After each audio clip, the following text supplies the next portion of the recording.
Welcome to my lair.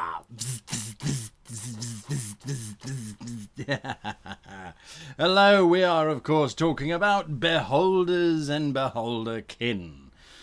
Now these creatures are very different from the other monsters that we've been discussing, so hold on to your hats as we look at one of the most truly unique monsters to come out of the role-playing world. And then we look at how to play them, because they're smart and they're paranoid. And you might not necessarily think you're up to the task to play something just like that. So how do we do that? Stay with me, of course, as we go through this in the next few minutes. My name is Guy, and we're going to be looking at beholders and everything that goes with them. So when we look at the beholder, we obviously refer to the monster's manual, hopefully. And the very first thing that pops out is that they're paranoid isolationists. These are not the traditional horde monsters. These are not illithid with their hive mind. These are not dragons that have got multiple dominions and things. These are very isolationary type of creatures. They have their own domain. And although they might have minions and legions of forces, they are absolutely paranoid, and they hate one another and everything else in the world. They see themselves as far superior to these other beings as they float around domineering their domain. Now, paranoia is something that, I suppose is fairly good to have if you are a monster in a fantasy world, because some things really are trying to kill you. But on the other hand, how do you play that? How do you make that feel real? Now, we also read, when we're reading about beholders, is the amount of attention paid to their lairs and to the effects that happen around their lairs. So again, this gives us some insight into how we can differentiate a beholder bad monster from, say, a dragon or a behir or some other kind of creature. Their lairs are rather unique insofar as, because the beholder is basically a giant floating eyeball with a mouth and tentacles, their lairs are very, very often vertical. Now this poses an interesting challenge to players, because how do their characters drop down 50 foot? That's easy, everyone's got 50 foot of rope. How do they drop down 100 foot? That's also easy, everyone's got 50 foot of rope. 4 party members, 200 feet, right? Absolutely. If I'm a paranoid beholder, I'm going to dig tunnels that go down half a mile, perhaps, or 600 feet. Something that's almost impossible for the average adventurer to get down. They're going to have to use magic to do so. Now, paranoia also means that I'm going to make sure that I have got ways and means of thwarting almost anything that can be used to infiltrate my sacred lair. I don't want anybody or anything coming anywhere near me, even though they are lesser beings. So that's something that you need to take into consideration when developing the beholder as your final monster, your big encounter type of situation, is that the outlying territories of the beholder might seem to be fairly normal, until of course the players start to get to those really long vertical shafts up and down, and that becomes the interesting point. Beholders, I have no doubt, would quite happily install an elevator which would seemingly allow access to the deeper levels of the creature's domain. Those elevators, of course, are rigged to fall once there's a certain weight on them. All those kinds of wonderful traps you can start to include, and would have to include, in order to help develop the idea that the beholder is an intelligent but paranoid creature. So if we now look at the idea of the beholder, it also says that they're quite mad. They're quite crazy because their minds are all over the place. They're so intelligent. They see every plot. They invent plots even when they're on their own. They hate their own kind. They see themselves as the epitome of beholderkin, and anything else as a lesser form that they refuse to engage with. So there's a lot of things going on in that beholder's mind. Again, though, there's that reliance on intelligence. Now, if you are not a particularly intelligent person, myself, for example, I don't think of myself as a great tactician. I'm not one of those masters of the battlefield. I'll just send troops out until eventually the other side gives up or dies of old age. If you are not particularly sharp, and that's something that worries you, think about the beholder's space. How can you make that the challenge for the players? So the creature itself is not something that some being that's witty and that outmaneuvers the players. Rather, focus on the environment. The environment is going to help you. The beholder, remember, has got many, many eyes of different powers. Some of them are disintegration rays, which means they can excavate tunnel shafts, all sorts of things, all over the place.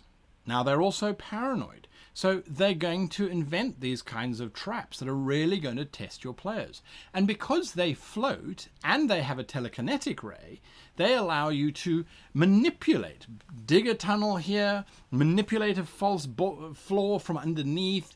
If you're going to have murder holes that your troops can drop boiling oil onto the players as they walk underneath, there's going to be another murder hole above that the beholder can look down on to its own troops who are attacking the PCs and make sure that its own troops are behaving accordingly. That paranoia requires that the beholder doesn't believe its own troops are going to be working on its behalf.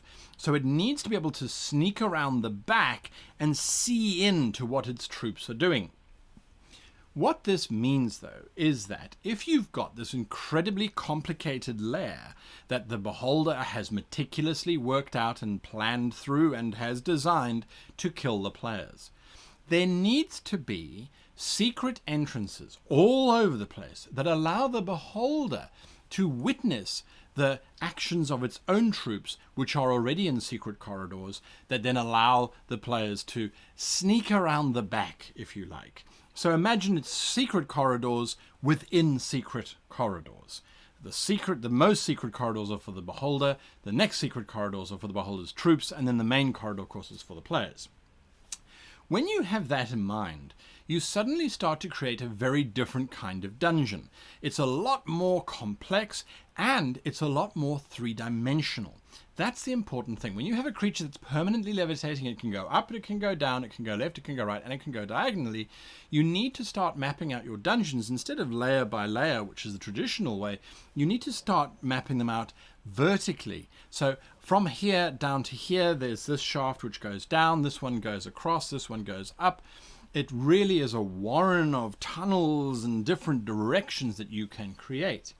I think also that beholders, because they have multiple eyes in all different directions and they can see out of those eyes, they would create passageways which are Z-shaped or Z-shaped, so that as you go down one, you don't see the entrance to the other one unless you're looking behind you because it's going backwards and you've walked over it. You don't see the one above you because it's pointing backwards. So unless you're walking the wrong way down the corridor, you won't see the hole in the ceiling above you. So those are the kinds of things. They're not illusions, they are physical constructions. So the players using magic detection, for example, wouldn't necessarily find it. The other thing to bear in mind, and this is not so much about the paranoia and the smartness, it's more about the beholders themselves, is that the book specifically states that they can be covered in scales, they can be covered in leathery skin, they can be covered in slime, the tentacles might not be tentacle-like, they might more be segmented, jointed-like, more like an insect. There are many ways in which the beholders are expressed on the prime material plane. So that's something to think about as well. When your players encounter this plated ball-like shape which slowly unfurls to allow these tentacles to stick out of the segments within this plate, this armadillo type of creature, that's something that's really powerful and really cool visually to play with that you don't necessarily get with the other monsters. Usually they kind of look pretty much the same. So there is that option where you can almost let your players think that they're going after one thing, meanwhile it's another. Now, just as we look on lairs, and I'm sorry for bouncing around, but my notes are a bit of a disaster today. The lair of the beholder has a radial effect as well. Within a mile, various things happen on the surface outside of the beholder's lair, and this gets me really excited as a storyteller. Things like slime suddenly appearing on a statue, or a weird trinket materializing out of nowhere, cave structures changing ever so slightly, graffiti on rocks or marks on rocks appearing or disappearing. those are wonderful clues to give your players that they might not necessarily pick up on until it's too late. So foreshadowing is a very powerful tool in terms of building up suspense and expectation, and it's also a good way of warning away players who have an arcane skill or a knowledge skill of some kind that allow them to detect this kind of stuff.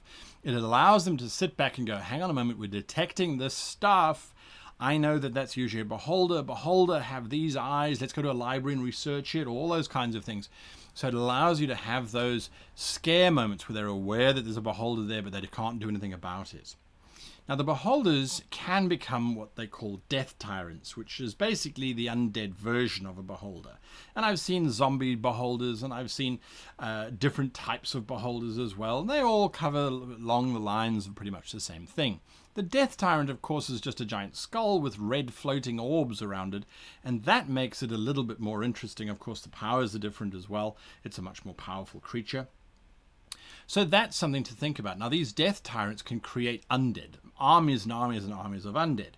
So that is a very interesting opponent to, say, the vampires and the lithids who need living beings. Suddenly there's this undead army. Now imagine if you've got a campaign where the players are stuck with these giant armed forces moving against each other, and yet none of them are from the sides of good. They're all from the sides of evil, fighting over who should be allowed to take over the good kingdoms. It creates a very interesting dynamic opportunity. And to have a beholder going head to head with a vampire, I think can create some very cinematic moments and certainly create this amazing space. Beholders are smart, they're intelligent. So if the players have the capacity to engage in dialogue with it before it starts to try and destroy them, they may be able to convince it to allow them to work for it and go and destroy the vampire, or vice versa. It creates some interesting moral dilemmas that the characters are going to have to go through, and that always engages players. Now, on that note, I was trying to think of, have we seen anything really in contemporary literature or in television that comes close to the beholder, this big floating brain-like eyeball tentacle thing? Now, obviously, within the Dungeons and Dragons lore books and fantasy books and that sort of thing, we have seen them. But in contemporary television, the one that I could come up with, which I thought was rather an interesting analogy, and I wonder if there is any link, is Krang from the Teenage Mutant Ninja Turtles. Now, he is just a brain, but he's a brain with tentacles, a big sharp spiky mouth, and eyes. He only has 2, he doesn't have 10 or 11, but he is a similar kind of idea. Paranoid, the slimy creature who speaks with this funny floating sort of voice and has all the problems in the world because Shredder won't do anything for him. At least that's the old Krang from the 80s Teenage Mutant Ninja Turtles. The reboot, which is, I think, equally as fun and entertaining, the Krang all speak as if they're sort of third-person, first-person type of individuals. Well, they're not individuals, they're collectives, and this place is the place that they shall be in, for this is the place that they should be in type of sentences. That's not as an intelligent being, but as this weird alien race. I prefer the Krang from the 80s. But the idea is that there is this creature at the center of the web that is trying to control everything. The book talks about how beholders can take over a sewer system underneath a city and slowly start to dominate the city, or can live in a chilly environment and start to spread out that way. But generally they're about being isolated from the rest of the world because of that supreme paranoia. Now, of course, they have ranged attacks, they have anti-magic attacks, which are very important because, again, going back to that intelligence, going back to that paranoia, if I was a beholder and I knew that my power was best utilized by attacking from a distance as well as from using anti-magic, I would make sure that then the only individuals who pose a threat to me, who are now archers, crossbowmen, or spearmen who can throw those spears and javelins and things, I would make sure that I had means to counteract them too. Now that could be that there are these trapdoors all along the sides of the main chamber where the beholder likes to have its battles with its prey. Those trapdoors, when the players open them up, the players' characters anyway open them up, they open up the trapdoor and there's just a gust of wind, a fairly strong blast of wind. Trapdoors in the ceilings open up to reveal water that pours down in a heavy rain. Why would someone do such a thing? What's going on?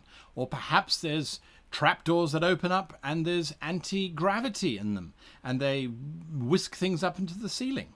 The reason being, of course, is that any archer or spearman that the beholder can see, it can use one of its eyes to telekinetically open the trapdoor, creating a gust of wind or a wall of wind, those kinds of things which prevent missiles from travelling through, but not its death rays from getting to its target.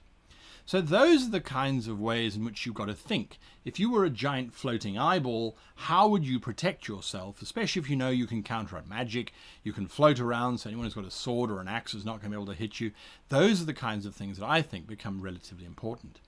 Now, another option, from the beholder's perspective anyway, is to try and make the player characters fight in its own environment. Now, there was an environment that got given to us by Terry Pratchett. He came up with it a very long time ago, where the characters come across a cavern. And the cavern has a series of metal hoops hanging from the ceiling. They have boots, again, in a side chamber, which allows the characters to strap these boots on, and they have curved hooks on the sole of the boot. So in effect, what happens is the characters put the boots on, and then they can hang upside down from these hooks, and they can walk across the ceiling by hanging upside down. That's a perfect place for a beholder to attack. The characters are hanging upside down. Everything is confusing. The swords, the axes, fumbled rolls mean they get dropped all the way down into the bottom of the cavern. Better yet, because the beholder is telekinetic, it can pull those hooks off of the rings. Or it can make sure that some of the rings are loose in the ceiling. It can do all sorts of things. So that is the dynamic that you've got to think about. Is when you float around, you don't have dimension. So you can use stuff from all different dimensions, height, width, depth, etc. Up, down doesn't make a difference to you. You can go absolutely mad. Well, I hope this insight into the beholder has been useful. Again, though, I didn't say it at the beginning of the video, and I apologize. We had some amazing artwork come through, and some people sent artwork on Twitter, which I couldn't pull off. I'm not smart enough to figure out how to get it from one to the other. I tried, but I don't think it worked. Anyway, thank you to my wonderful artists who have been sending through amazing artwork, and I think really bringing a something, sorry, behind me this way, really bringing a wonderful image to this exploration of the different monsters and things, and I do really want to thank you for that. Now, the next monster that we're going to be looking at is the humble, the wonderful, the diminutive, the gorgeously cute goblin. Now, goblins, I have a very special place for. Goblins and kobolds particularly. But goblins is what we're looking at in the next one, all right? So if you're a budding artist and you want to get your artwork down below, send through the artwork to geekstable@gmail.com. And as you can see in this video down below, we put the links into all of the artists' DeviantArt pages and or wherever their art might be, so that if you have a commission that you are looking at, turn to these guys. Their skill is absolutely fantastic. And then you can commission artwork for your own characters and that kind of thing. Anyway, big thank you to the artists. I really appreciate it. And I appreciate the sentiment behind it, that you're helping make these videos that much better. So thank you for that. Thank you for watching, of course. If you like the video, hit the like button. If you want to subscribe and join our massive ranks, we are growing steadily. There is a very distant target that we never thought we'd even get to, and hopefully we'll get there by the end of the year. So there's that. Watch out this week for a special announcement, especially if you live in Europe. There is something I think exciting happening a little bit later on in the year, so watch out for an announcement on that if it hasn't already been announced. So if you haven't seen a video yet and it is after the 27th of June, you need to come back to the channel and have a look for it. If you are living in Europe, in Northern Europe particularly, Northeastern Europe particularly, or if you can get to Northeastern Europe, there's something very cool going on well, you'll have to watch the video to find out what's happening there. An update for those of you that have been watching the channel for a long time. The book is nearly done. I've got 3 chapters left to write, 3 chapters I think out of 10. It has become quite an epic. It's it's quite long. It is quite long. We're looking at maybe 40,000, 50,000 words. So it's a thick volume. We've now got artists working around the clock to generate art for it. We've worked out exactly what's going to be in the book. So we are well on track to release that book, hopefully by December. There's a lot of processes to go through. And because it's just the Web Goblin and myself basically doing pretty much all of it, it is a bit of a process. But that book will be available. And that book is the first of the Great Game Master books, and it looks at the entire process of creating and plotting out your campaign, which is something that people have really enjoyed on this particular channel. So that is coming, and it's all thanks to your support, your wonderful support of that campaign that we ran to join the world of tanks, world of battleships. I have tried to send out as many invites as I could to everybody that I could find, and I have had the privilege of being sunk, shot at, destroyed, and obliterated by several of you. And it was a lot of fun. Anyway, until next time, if you haven't headed on over to rpgtablefinder.com, you should, so you can create a table and run your games from there. Or head on over to our website, www.greatgamemaster.com, and see what you can find there. There's lots of fun stuff on that site for you to have a look at. Until next time, however, I wish you and yours the happiest of gaming.